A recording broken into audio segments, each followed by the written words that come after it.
نحمده ونصلي ونسلم على رسوله النبي الكريم اما بعد فاعوذ بالله من الشيطان الرجيم بسم الله الرحمن الرحيم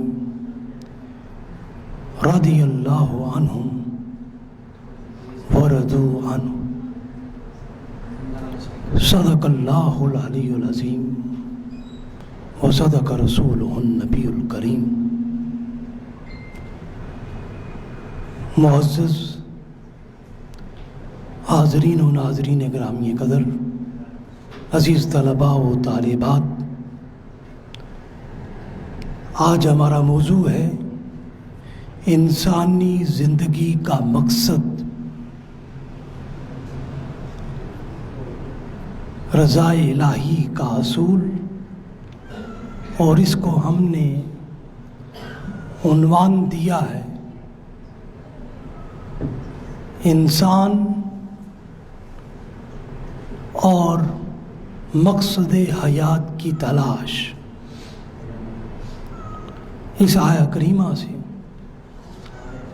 اور متعدد آیات سے اس حقیقت کو اخذ کرتے ہوئے اگر اس باب میں ہم علم جدید کے حوالے سے پڑھیں، دنیا کے مختلف فلسفوں کا اور مختلف علوم کا جائزہ لیں، تو یہ بات ہمارے سامنے آشکار ہوتی ہے کہ ہر نوع کے اور ہر شعبے سے متعلق انسانوں نے اس موضوع پر بہت کچھ لکھا ہے اور بہت کچھ کہا ہے، اور ابھی تک انسان ہر دور کا اپنے مقصد حیات کی تلاش میں محو سرگرداں ہے۔ مختلف فلاسفر، مفکرین طرح طرح کی آراء اور افکار دیتے ہیں اور اپنے فلسفوں کو انسانوں کے سامنے رکھتے ہیں۔ جب یہی سوال ہم قرآن کی طرف لے کر جاتے ہیں اور انسان کے خالق اور مالک کی طرف لے کر جاتے ہیں اور رب سے پوچھتے ہیں کہ مولا، تو نے اس انسان کو کس مقصد کے لیے پیدا کیا ہے، اس کا مقصد تخلیق کیا ہے، اس کی حیات کے مقاصد کیا ہے؟ متعدد آیات اس حوالے سے ہماری رہنمائی کرتی ہیں، جس میں واضح طور پر باری تعالیٰ نے ارشاد فرمایا وَمَا خَلَقْتُ الْجِنَّ وَالْإِنسَ إِلَّا لِيَعْبُدُونَ۔ تو انسان کا مقصد تخلیق لیعبدون کی منزل کو پانا ہے، اور لیعبدون کا منتہائے کمال قربت و معرفت الہی اور رضا الہی ہے۔ اس لیے ارشاد فرمایا رضی اللہ عنہم ورضوا عنہ، سورہ مجادلہ میں فرمایا اللہ ان سے راضی ہوا اور وہ اللہ سے راضی ہوئے۔ حاضرین و ناظرین گرامی قدر، رسول اللہ صلی اللہ علیہ وسلم نے اپنی امت کو ہر حال میں اللہ سے راضی ہونے کی تعلیم دی ہے۔ رسول اللہ صلی اللہ علیہ وسلم اللہ کے رب ہونے پر راضی تھے، اس کے خالق ہونے پر راضی تھے اور اس رب کی ہر عطا پر راضی تھے. آپ اللہ کی ہر تقسیم پر راضی تھے اور آپ اس کی شان عدل و فضل پر راضی تھے. رسول اللہ صلی اللہ علیہ وسلم اپنی حیات کے ہر معاملے میں اللہ سے راضی تھے. آپ آسانی کی حالت میں بھی اپنے رب سے راضی تھے، تنگی کی حالت میں بھی اس سے راضی تھے، سختی کی حالت میں بھی اس سے راضی تھے، اور خوشحالی اور فراخی کی حالت میں بھی اس سے راضی تھے، جنگ میں بھی اس سے راضی تھے اور امن میں بھی اس سے راضی تھے. آپ اپنی یتیمی کی حالت میں بھی اپنے رب سے راضی تھے. جب اللہ نے آپ کو زمین و آسمان کے سارے خزانوں کا مالک بنا دیا تو تب بھی اپنے مولا سے راضی تھے. آپ فقر کے مصائب جھیل رہے تھے تب بھی اللہ سے راضی تھے، اور جب اللہ نے آپ کو غنی کر دیا تو تب بھی آپ اللہ سے راضی تھے. ام المومنین حضرت عائشہ صدیقہ رضی اللہ تعالی عنہا بیان کرتی ہیں کہ رسول اللہ صلی اللہ علیہ وسلم جب کوئی اچھی حالت ہوتی تو فرماتے الحمدللہ، سب تعریفیں اللہ ہی کے لیے ہیں کہ جس کے فضل و انعام سے نیک کام اور مقاصد پورے ہوتے ہیں، اور جب کوئی ناپسندیدہ چیز یا بری صورتحال سامنے آتی تو فرماتے ہر حال میں اللہ کی تعریف ہے اور اس کا شکر ہے. سنن ابی ماجہ میں یہ روایت آئی ہے. تو آپ ہر حال میں اللہ کی حمد کا ذکر کرتے، اس کے شکر کا اظہار کرتے تھے. آپ صلی اللہ علیہ وسلم کا رویہ یہ تھا کہ ہر حال میں رب سے راضی رہتے تھے. بڑے بڑے سانحات کا، واقعات کا سامنا کرتے مگر اللہ سے راضی رہتے. بڑے بڑے مصائب سے گزرتے مگر اللہ سے ہر حال میں راضی رہتے. آپ کا پختہ یقین و ایمان تھا کہ اللہ نے جو مقدر کیا ہے وہی انسان کے حق میں بہتر ہے اور کمال حکمت پر مبنی ہے. انسان کی زندگی میں کئی ایسے موڑ آتے ہیں جب وہ گھبرا جاتا ہے اور اس کا صبر کا پیمانہ لبریز ہو جاتا ہے اور اس کا دل گھٹن محسوس کرنے لگتا ہے اور اس پر عدم رضا اور بے چینی کی کیفیت مسلط ہو جاتی ہے. انسان قرض اور مرض کے حالات سے گزرتا ہے. یہ سارے حالات رسول اللہ صلی اللہ علیہ وسلم کو بھی پیش آئے، بلکہ ان سے بھی بڑھ کر پیش آئے، مگر آپ ہر حال میں رب کی رضا پر راضی رہے. حاضرین و ناظرین گرامی قدر، رسول اللہ صلی اللہ علیہ وسلم نے اللہ کی اطاعت کا انسانوں کے سامنے اعلیٰ ترین نمونہ اپنی ذات کی صورت میں اور اپنی سیرت کی صورت میں پیش کیا ہے. آپ نے کانٹوں پر چل کر بھی کبھی شکایت نہیں کی.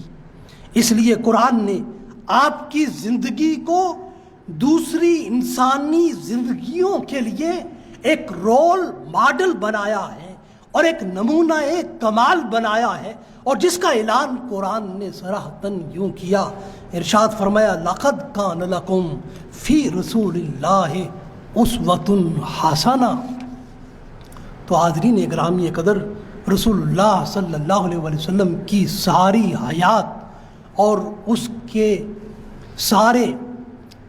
حیات کے سارے اقوال، افعال، اعمال اور اس حیات کے سارے احوال اور اخلاق ایک ہی نقطے کے گرد گھومتے تھے، وہ نقطہ رضائے الہی کا اصول تھا۔ آپ نے رضائے الہی کا سفر اپنے بچپن سے شروع کیا، اور جب آپ نے آنکھ کھولی تو خود کو حالت یتیمی میں پایا۔ قرآن نے کہا الم یجد کا یتیمن فآوا، ہم نے آپ کو در یتیم پایا تو اپنی بارگاہ سے اپنی بے پناہ عنایت کی، اور آپ کی والدہ ماجدہ کی وفات آپ کی 6 سال کی عمر میں ہو گئی تھی، اور آپ نے اپنی والدہ کی وفات کو بھی پیکرے صبر و رضا بن کر جیلا۔ 8 سال کی عمر کو پہنچے تو آپ کے مشفق، آپ کے مہرباں، آپ کے دادا جد امجد حضرت عبد المطلب کا بھی وصال ہو جاتا ہے، لیکن آپ پیکرے محسوس بنے رہے۔ آپ کا مسلسل دفاع کرنے والے آپ کے چچا حضرت ابو طالب کا انتقال ہوا، آپ وفا کے پیکر بن کر رہے۔ آپ کی غمخوار اور ہر مصیبت میں آپ کے ساتھ کھڑی ہونے والی اور آپ کو ہر مشکل میں سہارا اور حوصلہ دینے والی آپ کی زوجہ مطہرہ حضرت خدیجۃ الکبریٰ رضی اللہ تعالی عنہا کا انتقال ہوا۔ آپ پیکرے صبر و رضا بنے رہے۔ آپ نے اللہ کے فیصلے کو خوشی سے، ہر فیصلے کو خوشی سے تسلیم کیا۔ آپ کے چچا سیدنا امیر حمزہ رضی اللہ تعالی عنہ شہید ہوئے۔ آپ نے اللہ کے فیصلے کو اس کی رضا کے مطابق تسلیم کیا۔ آپ صلی اللہ علیہ وسلم کی قوم نے آپ پر ظلم و ستم کے پہاڑ توڑے، آپ کو مکہ سے نکالا۔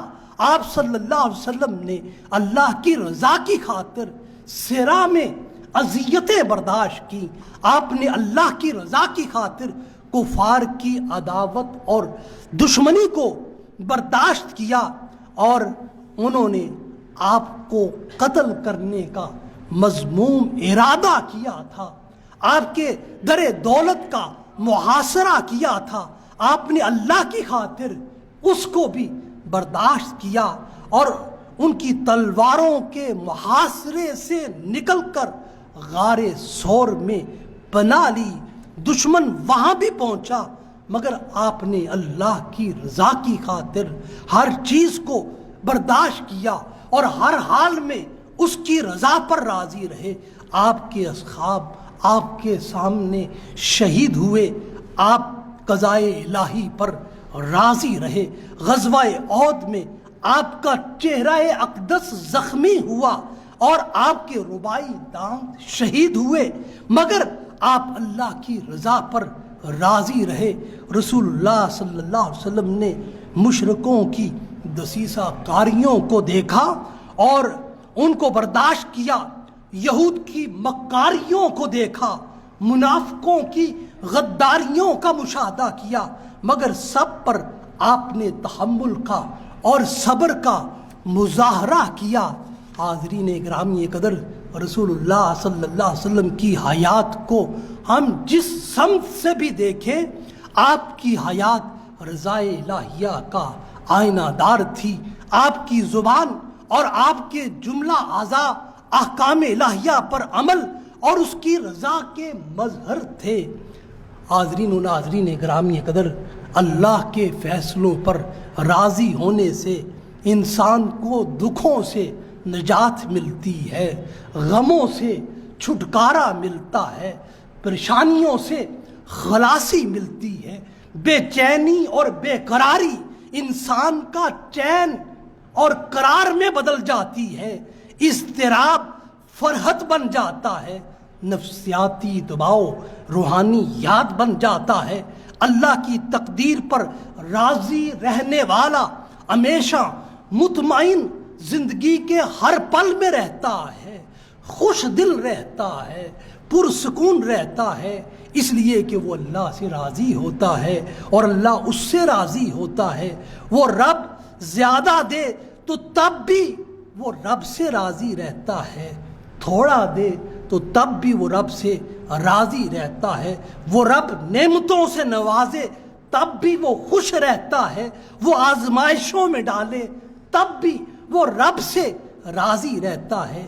وہ رب سے تو تندرستی دے تو پھر بھی وہ رب سے راضی رہتا ہے، اور اگر بیماری دے تو پھر بھی رب کی بارگاہ میں شکوہ نہیں کرتا بلکہ اس کی رضا پر راضی رہتا ہے۔ اولاد سے نوازے تو پھر بھی راضی رہتا ہے، اور اگر اولاد نہ دے تو تب بھی وہ اپنے مولا سے شکوہ نہیں کرتا، اس کی رضا پر راضی رہتا ہے، ہر حال میں اس کا شکر گزار رہتا ہے۔ مال و دولت کی کثرت رب زندگی میں عطا کرے تو تب بھی وہ راضی رہتا ہے، اگر وہ رب فقر میں مبتلا کر دے تو تب بھی وہ راضی رہتا ہے۔ مومن ہر حال میں اپنے رب سے راضی رہتا ہے۔ حاضرین و ناظرین گرامی قدر، ایک مومن اپنی زندگی میں پیش آنے والی مشکلات، برہانوں اور رکاوٹوں کا سامنا کرتا ہے اور ان کو دور کرنے کا حل ڈھونڈتا ہے، اور ہر حال میں رب کی رضا پر راضی رہتا ہے، اور یہی زندگی گزارنے کا باکمال ضابطہ حیات، عظیم کرینہ اور عظیم سلیقہ حیات ہے۔ تسلیم و رضا ایک بندے کا اپنی بندگی میں سب سے بڑا اثاثہ ہے، سب سے بڑا اصول حیات ہے، اور رضا الہی یہ ایک ایسی بارش ہے جس کو باری تعالیٰ اطمینان سے معمور دلوں کی زمین پر برساتا ہے، اور یہ ایک ایسا جذبہ ہے، جذبہ سکون ہے جسے باری تعالیٰ پاکیزہ روحوں میں اتارتا ہے۔ رضا الہی کی نعمت انسان کو شرع صدر کی عظیم خیرات سے ہم کنار کرتی ہے، اور یہ جذبہ انسان کی زندگی کے معاملات کی اصلاح کرتا ہے اور انسانی زندگی کی تنگیوں کو آسانی میں بدلتا ہے۔ حاضرین و ناظرین گرامی قدر، رضا الہی کا جذبہ ایسی بھرپور خوشی ہے، اس کا ادراک وہی شخص کر سکتا ہے جو اپنا معاملہ افوض امری الی اللہ پر عمل کرتے ہوئے اللہ کے سپرد کر دیتا ہے اور اپنے رب کی تقدیر پر مکمل ایمان رکھتا ہے۔ حاضرین و ناظرین گرامی قدر، اس کائنات میں انسان سے اعلیٰ کوئی چیز نہیں ہے، اور اس کائنات میں سب سے اعلیٰ، سب سے برتر اور سب سے افضل اللہ کی ذات ہے، جس نے اس کائنات کی اشرف المخلوق خلق خود انسان کو پیدا کیا ہے۔ وہ رب جو سبحان ربی العالی، سبحان ربی العظیم کا مالک ہے، وہ رب جو ہر سمت اور ہر جہت سے سبحان ہی سبحان کی شان کا مالک ہے، وہی ہمارا مقصود ہے، وہی ہماری حیات کا حاصل ہے۔ اس کی معرفت اور اس کی قربت ہی ہماری زندگی کی منزل ہے، ہماری زندگی کی معراج ہے۔ اس لیے باری تعالیٰ نے فرمایا بہترین انسان وہ ہے جو خود کو اللہ کی بارگاہ میں جھکا دے۔ اس لیے سورہ النساء میں فرمایا وَمَنْ أَحْسَنَ دِينًا مِمَّنْ أَسْلَمَ وَجْهَهُ لِلَّهِ، اس شخص سے بہتر کون ہو سکتا ہے جس نے اپنا سر اللہ کی رضا کے لیے جھکا دیا۔ حاضرین گرامی قدر، زندگی کی حقیقت یہ ہے کہ انسان کا چہرہ رب کی طرف جھک جائے۔ بلا من اسلم وجہہ للہ، سورہ البقرہ میں، ہاں جس نے اللہ کی رضا کے سامنے سر تسلیم خم کر دیا، تو انسان کا سب سے زیادہ پسندیدہ عمل اللہ کے نزدیک یہ ہے کہ وہ رب کی قضا پر رضا کا مظاہرہ کرے، نعمتوں پر شکرانہ۔ رضا الہی کے مظاہر میں سے ہے مصیبت، بیماری اور آزمائش پر صبر، رضا کے مظاہر میں سے ہے۔ حاضرین گرامی قدر، باری تعالیٰ نے ہر انسان کو خود اس کے مقصد حیات سے قرآن میں آگاہ کیا ہے. ارشاد فرمایا سورہ الذاریات میں وما خلقت الجن والانس الا لیعبدون. فرمایا میں نے جن و انس کو اپنی عبادت کے لیے پیدا کیا ہے.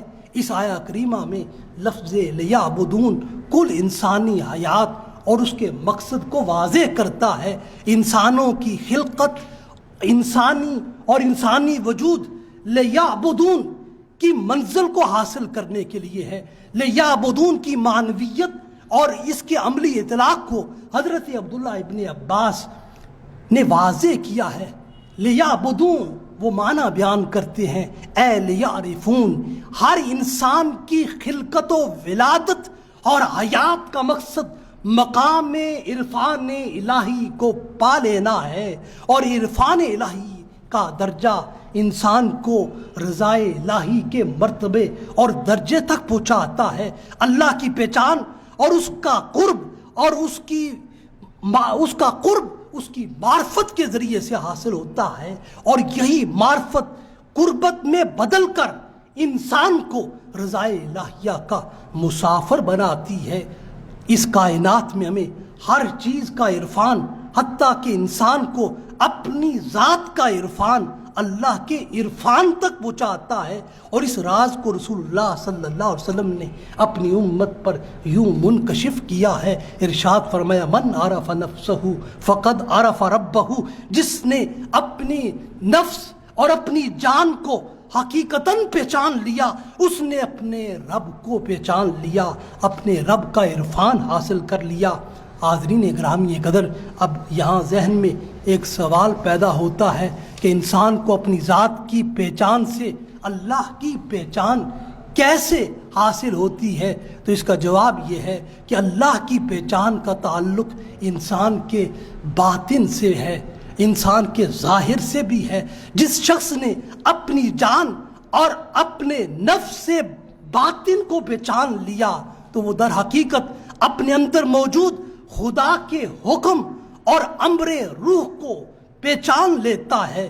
روح انسان کے اندر ہے، اللہ کی ذات بھی انسان کے اندر روح کی صورت میں اپنا عرفان کا چراغ ہر انسان کے اندر جلا رہی ہے. اس لیے قرآن اعلان کرتا ہے رب کو ڈھونڈنے والو وفی انفسکم افلا تبصرون. ہم تمہاری ذاتوں میں پائے جاتے ہیں، تم تلاش کرو اپنی ذات میں، مجھے پالو گے.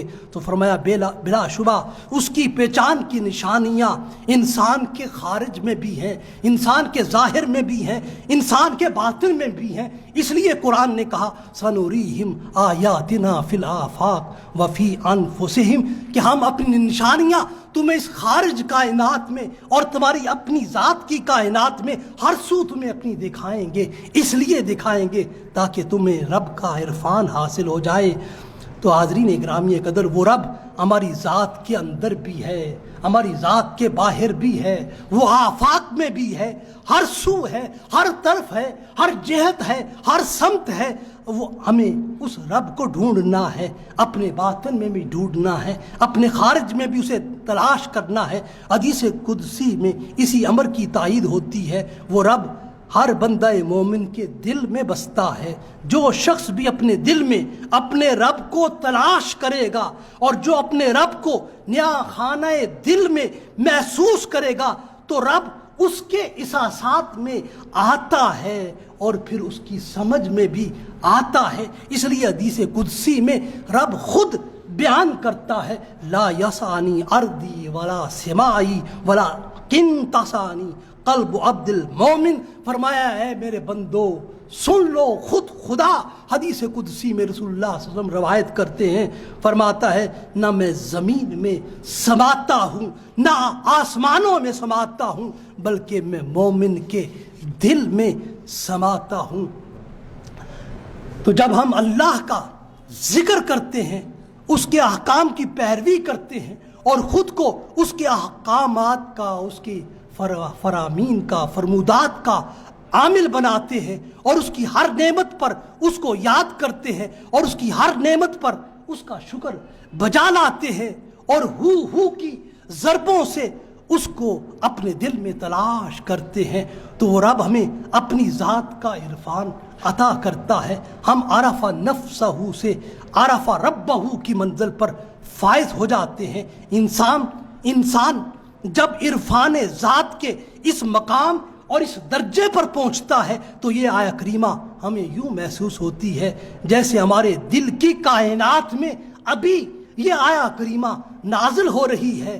یا ایتھا النفس المطمئنہ ارجعی الی ربک راضیۃ مرضیہ. جب بندہ اللہ کے ذکر کے ذریعے اس کی طرف رجوع کرتا ہے، اس کا طالب صادق بنتا ہے، تو پھر اس کا وجود غیر اللہ سے پاک ہو جاتا ہے اور خواہشات نفسانی کے بت پاش پاش ہو جاتے ہیں. یوں انسان مرتضی بن جاتا ہے. آدرین و ناظرین گرامی قدر، انفرادی سطح پر انسان کا مقصد حیات انسان مرتضی بننا ہے. وہ انسان جس سے اس کا رب اس کی زندگی میں اس سے راضی ہو.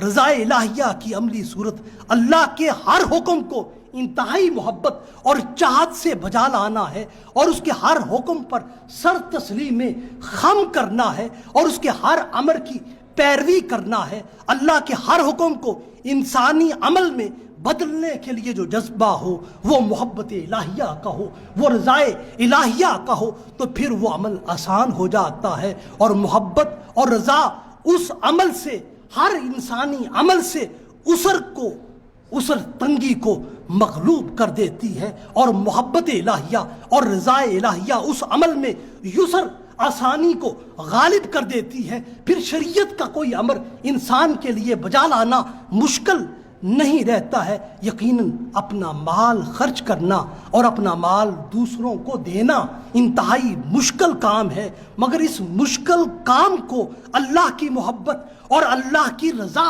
آسان کر دیتی ہے.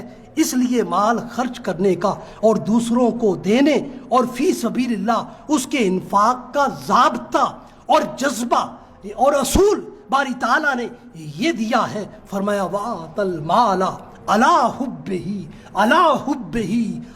حُبِّهِ ذَوِي الْقُرْبَىٰ وَالْيَتَامَىٰ. اللہ کی محبت میں وہ اہل ایمان اپنا مال رشتہ داروں کو دیتے ہیں، یتیموں کو دیتے ہیں اور دیگر اصناف کا ذکر کیا. تو انسان اللہ کی محبت میں اپنا مال یتیموں کو دیتا ہے، مساکین کو دیتا ہے، غریبوں ناداروں کو دیتا ہے، مستحق افراد کو دیتا ہے. اس کے پیچھے جذبہ کیا ہوتا ہے؟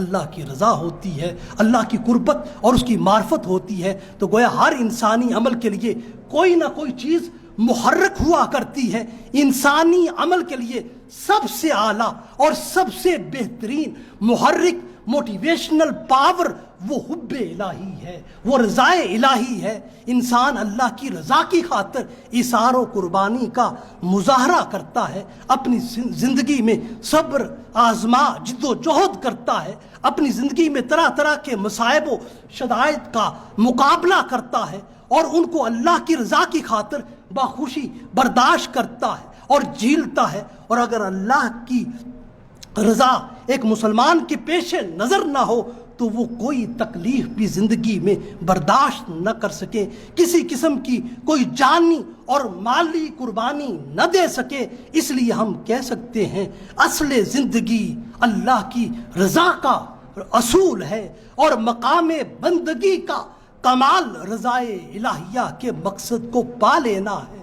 آدرین و ناظرین گرامی قدر، اگر ہم بنظر غائب قرآن حکیم کا مطالعہ کریں تو قرآن حکیم اس حقیقت کو ہم پر آشکار کرتا ہے کہ انسانی زندگی کی خلق اور اس کی بقا کا سب سے بڑا مقصد رضا الہیہ کا اصول ہے. یہی وہ نعمت کبریٰ ہے جس کا اصول انسانی زندگی کا ہدف ہے اور یہ وہ نعمت عظمیٰ ہے جس کا بدل کارخانہ حیات میں کوئی اور چیز نہیں ہے. اس لیے انسانیت کی معراج رضا الہی کا اصول ہے. ایک مسلمان کی اسلامیت کا کمال اور اس کے ہر قول و فعل میں رضا الہی کا اصول ہے.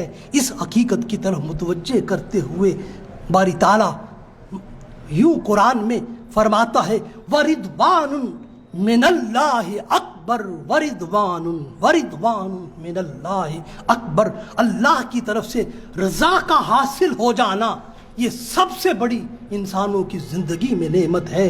حاضرین و ناظرین گرامی قدر، اللہ کی رضا اور خوشنودی حاصل کرنے میں انسانوں کے لیے سب سے بڑی رکاوٹ ان کی اپنی جان کی محبت ہے، اور ان کے دلوں میں مال کی شدید چاہت ہے۔ انسان اپنی جان کو بچانا چاہتا ہے، اپنے مال کو بڑھانا چاہتا ہے، اس لیے وہ ہر حال میں اپنی جان اور اپنے مال کی حفاظت چاہتا ہے۔ انسان کے انہی احساسات کے تناظر میں باری تعالیٰ نے ایک جان کی حفاظت کو کل انسانیت کی جان کی حفاظت قرآن میں قرار دیا ہے، اور ایک انسانی جان کے ناحق قتل کو کل انسانیت کے قتل سے تعبیر کیا ہے۔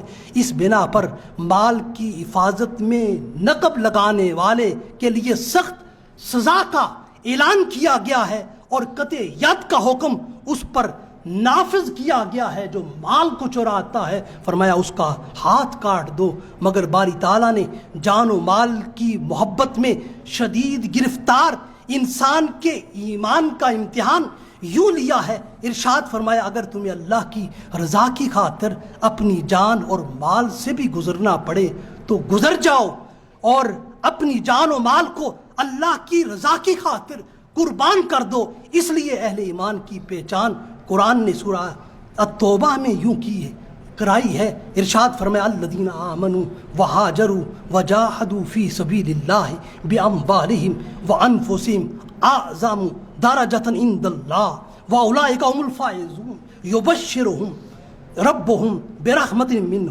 ورضوان۔ فرمایا جو لوگ ایمان لائے انہوں نے اللہ کی رضا کے لیے اپنے گھر بار اپنے وطن کو خیر آباد کہا، اور خدا کے راستے میں اپنے جان و مال سے جہاد کیا، بس اللہ تعالیٰ کے ہاں ان کا بہت بڑا درجہ ہے، وہی کامیاب و کامران ہے۔ ان کا رب ان کی قربانیوں کے بدلے میں اب ان پر اپنی رحمت کرے گا اور انہیں اپنی خوشخبری کی نوید سناتا ہے۔ حاضرین و ناظرین گرامی قدر، ایمان، ہجرت اور جہاد انسان کی جان اور مال کی قربانی کے ساتھ وابستہ ہیں۔ وہ جان جو ایمان سے معمور ہو، اور وہ جان جو اللہ کی خاطر ہجرت کے لیے آمادہ ہو، وہ جان جو ہر لمحہ اور ہر لحظہ جہاد کے لیے تیار ہو، اس جان کے لیے اللہ کی بارگاہ میں اعظم و درجاتن عند اللہ کا مقام ہے۔ ایسی جان ہی هم الفائزون، کامیاب جانوں اور کامیاب نفوس میں شامل ہوتی ہے۔ اسی جان کے لیے رب کی بارگاہ سے برحمت منہ اور ورضوان کا اعلان اور اجر ہے۔ اسی طرح ہر انسان کے لیے اس کی انتہائی پیاری چیز اس کا مال بھی ہے، مگر اس مال کا بھی بہترین مصرف یہ ہے کہ یہ ایمان کی راہوں پر خرچ ہو۔ وہ اعمال جو انسان کے ایمان میں اضافے اور ایمان کی کیفیت میں اور کیفیات میں جلا بخشیں، وہ افعال جو انسان کے ایمان کو زادتہم ایمانا، سورہ الانفال میں فرمایا کہ وہ مال کا خرچ کرنا اور قربانی دینا ان کے وجودوں میں ایمان کی دولت کو بڑھا دیتا ہے۔ حاضرین و ناظرین گرامی قدر، خلاصہ کلام کی طرف بڑھتے ہوئے عرض کروں کہ ہر انسان کی زندگی دو افعال اعظم پر مشتمل ہے، ایک فعل محبت ہے اور دوسرا فعل عبادت ہے۔ فعل محبت خلق کے لیے ہے اور فعل عبادت خالق کے لیے ہے۔ انسان کو انسان اس لیے کہتے ہیں کہ اس میں انس کا، محبت کا مادہ پایا جاتا ہے۔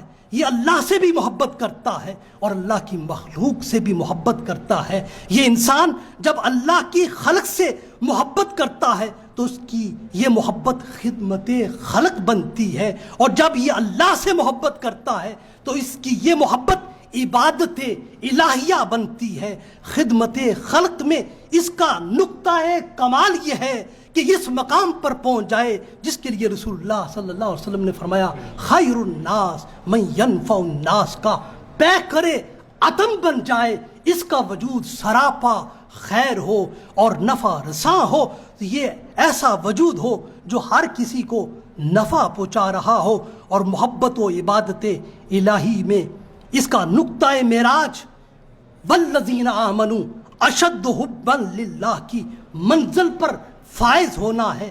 ہر انسان پر رب کی لا تعداد احسانات ہیں، اس رب نے ہر انسان کو بے شمار اور بے حساب نعمتوں سے نوازا ہے۔ وہ رب انسان کو چیلنج کرتا ہے، تم رب کی نعمتوں کو اپنی زندگی میں شمار کر کے تو دکھاؤ۔ فرمایا وَإِن تُعُدُّوا نِعْمَتَ اللَّهِ لَا تُحْصُوهَا، اگر تم رب کی نعمتوں کو شمار کرنا چاہو گے تو ہرگز ان کو گن نہیں سکو گے۔ قرآن بیان کرتا ہے کہ یہ انسان جو آج اپنے وجود پر بڑا نازاں ہے اور بڑا اتراتا ہے، ایک وقت اس پر ایسا بھی آیا ہے یہ قابل ذکر شے ہی نہ تھا، اس کا وجود تک نہ تھا۔ فرمایا حل عطا علی الانسان حین من الدہر لم یکن شیئا مذکورا۔ سورہ دہر میں جب یہ انسان دہر سے عصر حاضر کی طرف آیا، عدم میں مذکور سے مذکور کی طرف آیا، تو یہ لفی خسرن کا نقصان کا شکار ہو گیا۔ اس لیے قرآن نے اعلان کیا والعصر ان الانسان لفی خسر، زمانے کی قسم انسان خسارے میں ہے۔ اب ہر انسان کو لفی خسرن سے صرف دو چیزیں ہی بچا سکتی ہیں، ایک اللہ کی ذات سے محبت اور اس کی عبادت ہے جس کو قرآن نے آمنو کے کلمات سے بیان کیا ہے، اور دوسری چیز ہر انسان کی زندگی کو با مقصد بنانے کے لیے وَعَامِلُ الصَّالِحَاتِ پر عمل کرنا ہے۔ مخلوق کا عمل خالق کی رضا کی خاطر عمل صالح ہے، اور مخلوق کے لیے عمل صالح محبت خلق ہے، خالق کے لیے عمل صالح محبت الہی اور عبادت الہی ہے۔ قرآن ہر انسان کو جھنجھوڑ کر بتاتا ہے کہ ہر انسان اس زندگی کی امتحان گاہ میں ہے، ہر وقت وہ امتحان میں ہے۔ اس امتحان حیات میں ہر انسان سے ایک ہی سوال کیا جائے گا کہ یہ زندگی کی نعمت اس لیے دی ہے لِيَبْلُوَكُمْ أَيُّكُمْ أَحْسَنُ عَمَلًا، تم میں سے کون اس زندگی میں بہترین عمل بجا لاتا ہے۔ تم میں سے ہر شخص کو اس آزمائش اور امتحان سے میں ڈالا گیا ہے کہ کون اعمال صالحہ بجا لاتا ہے، کون اعمال سیئہ برے اعمال کا ارتکاب کرتا ہے، کون بندہ رحمان بنتا ہے اور کون بندہ شیطان بنتا ہے، کون نیکی کی راہ پر چلتا ہے اور کون بدی کی راہ کا انتخاب کرتا ہے، کون مقرب بندوں کے اعمال کو اپناتا ہے اور کون گناہگار بندوں کے افعال کا ارتکاب کرتا ہے۔ عمل کی دنیا میں ہر کوئی آزاد ہے، اچھے اور برے عمل کا چناؤ انسان کی اپنی مرضی اور اختیار پر منحصر ہے۔ حاضرین و ناظرین گرامی قدر، امتحان کے تقاضوں میں سے ایک تقاضا یہ بھی ہے کہ یاد دہانی کا عمل بھی جاری رہے۔ اسی وجہ سے باری تعالیٰ نے تذکیر اور یاد کے لیے انبیاء و رسل کا سلسلہ رشد و ہدایت قائم کیا ہے، اور اس سلسلہ نبوت و رسالت کا آخری تاجدار سرور انبیاء، امام الانبیاء، سید المرسلین، خاتم النبیین سیدنا محمد المصطفیٰ رسول اللہ صلی اللہ علیہ وآلہ وسلم کو بنایا ہے۔ آپ کی کل حیات قیامت تک آنے والے انسانوں کے لیے فذکر انما انت مذکر کی پیکر ہے۔ انسان اس زندگی میں اپنے مقصد حیات کو بھول جاتا ہے، زندگی کی رنگینیوں میں کھو جاتا ہے، اور زندگی کی رنگینیاں اس کو اپنے اندر جذب کر لیتی ہیں۔ انسان انہی میں کھو جاتا ہے اور انہی کا ہو جاتا ہے، اور یوں سمجھتا ہے کہ اس نے ہمیشہ جیتے رہنا ہے، اور یوں کہ وہ اللہ کے احکامات سے غفلت اختیار کرنے لگتا ہے، اور یہ غفلت ہی امتحان حیات سے اس کو زندگی میں لا تعلق کر دیتی ہے، اور اس غفلت کے باعث انسان اپنے نقصان کو نقصان بھی نہیں سمجھتا ہے، اور انسان جب امتحان حیات اور مقصد حیات سے مکمل طور پر غافل ہو جاتا ہے تو اب ندائے غیبی پھر انسان کو امتحان حیات اور مقصد حیات کی یاد دہانی کراتی ہے۔ خود رب بلاتا ہے بندے کو، یا ایھا الانسان ما غرک بربک الکریم، ہے انسان تجھے اپنے کریم رب سے کس چیز نے غافل کر دیا ہے؟